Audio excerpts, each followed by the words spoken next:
From the time of Martin Van Buren National Historic Site's establishment in 1974, National Park Service interpretive staff have worked to create understanding of its significance for visitors. Initial efforts characterized Lindenwald as Van Buren's bucolic retirement home and tended to celebrate or even lionize the eighth president. Approaches firmly reflecting traditional modes of interpretation at historic sites.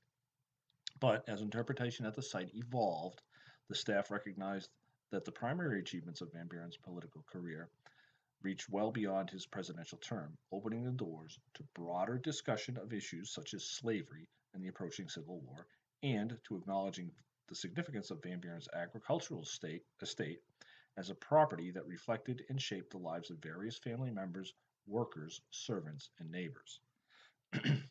After the mid-1990s, the incorporation of 20th century scholarship, in particular feminist and social history, meant that interpretation at the site became increasingly sophisticated, affording visitors a richer view of Van Buren, his politics, and the life at Lindenwald, as well as the dynamic antebellum period in its many facets.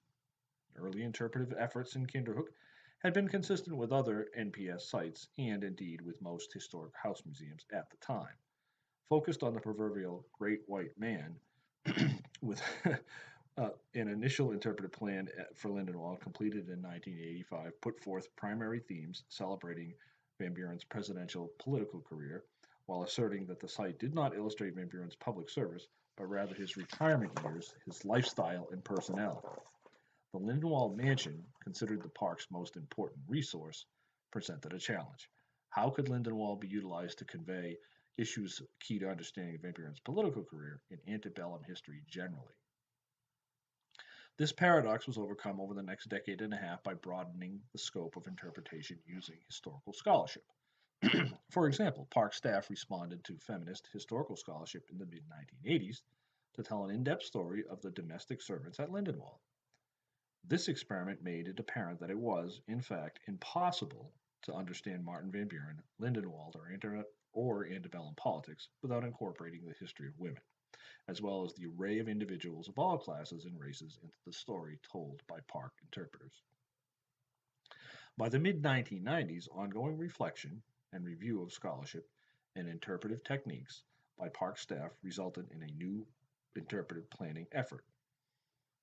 The park began to interpret the people who enabled the Van Buren family to live a privileged lifestyle at Lindenwald, shedding light on the management of working of a large estate and the role of immigrants as servants and farm workers. These developing interpretations enlarged the significance and appeal of Martin Van Buren National Historic Site. The planning bore fruit also with the publication in 2003 of the site's new interpretive foundation document, featuring revised interpretive themes including the history of both men and women. The change underscores the vital importance of both public and academic historians to improved interpretation at historic sites.